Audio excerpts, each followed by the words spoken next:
গল্পগাথা নকশিকাথার আর একটা ভিডিওতে আপনাদের সকলকে স্বাগত।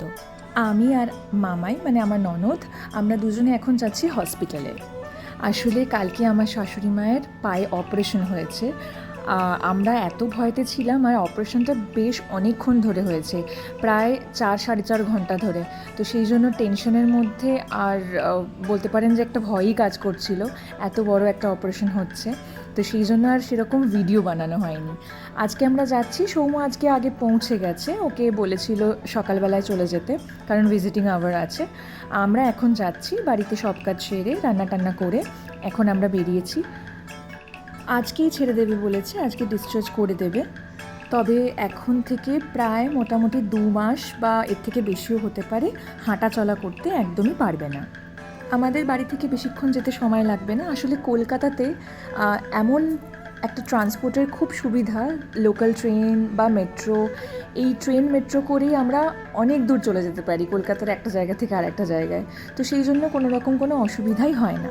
আমরা বাড়ি থেকে বেরিয়ে হেঁটে স্টেশন চলে এসেছিলাম। তো সেখান থেকে ট্রেনে করে আমরা শিয়ালদা পৌঁছেছি। শিয়ালদা থেকে আমরা মেট্রো করে চলে যাব এখন বেলেঘাটা, আর বেলেঘাটা থেকে একটুখানি হাঁটা পথ আমরা হসপিটালে পৌঁছে যাব। তবে মনে হচ্ছে না আমরা হেঁটে যেতে পারবো বলে, কারণ আমরা যখন মেট্রোতে উঠছিলাম তখনই একটা বৃষ্টি বৃষ্টি ভাব ছিল। আসলে যখন আমরা ট্রেনে ছিলাম তখন থেকেই আকাশটা এরকমই করেছিল যে বৃষ্টি হবে। দেখি বাইরে বেরিয়ে বুঝতে পারবো কি ব্যাপার। যদি বৃষ্টি হয় তাহলে আমাদের অটো করেই যেতে হবে, আদারওয়াইজ দুজনে মিলে গল্প করতে করতে পৌঁছে যাব। আমরা কলকাতাতে খুব কম সময় থাকতে পারি, ওই মোটামুটি বছরে 2 বার আসা হয় ম্যাক্সিমাম, এর থেকে বেশি আসা হয় না।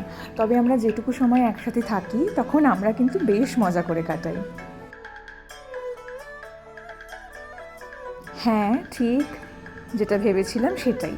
এখানে বৃষ্টি হচ্ছে, তাই আমাদের বাধ্য হয়েই অটো নিতে হলো। সৌম্য কল করেছিল, ভিজিটিং আওয়ার হয়ে গেছে, ও এখন বসে আছে। আমরা গেলেই একটা গাড়ি বুক করে মাকে নিয়ে চলে আসবো। একটা বড় গাড়ি বুক করা হয়েছে, কারণ মায়ের এখন পা ফোল্ড করা একদমই বারণ। মাকে পা ছড়িয়েই বসতে হবে, আর সেই জন্য এই সিটে এখানে আর একজনই বসতে পারবে। সৌম্য সামনে বসে গেছে আর আমি পেছনে। আকাশটা দেখছেন কি অবস্থা, ঠিক যাওয়ার সময়ও এইরকমই অবস্থা ছিল, আর এখনও এরকম ঘন কালো হয়ে আছে। মনে হচ্ছে আরেকবার জোর নামবে। তবে এক্ষুনি বৃষ্টিটা না এলেই ভালো।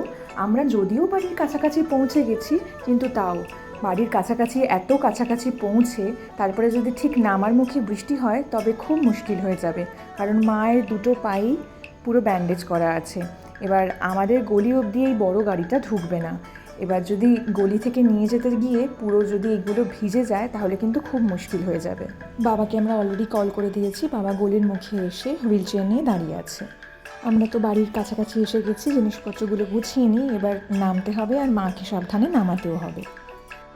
ভালোই ভালোই অপারেশনটা মিটে গেছে, এটাই শান্তি। এরপর খালি সেলাইগুলো শুকোনোর পালা। এখন যদিও কিছু মাস হাঁটতেও পারবে না, তবে যত তাড়াতাড়ি সেলাই শুকোবে তত তাড়াতাড়ি হাঁটাচলা করতে পারবে। চলুন তবে, আমরা প্রায় বাড়ির কাছে এসে গেছি। আপনাদের সাথে দেখা হবে গল্পগাথা নকশিকাথার পরের একটা ভিডিওতে। আর এই ভিডিওটা ভালো লাগলে অবশ্যই একটা লাইক কমেন্ট করে দেবেন।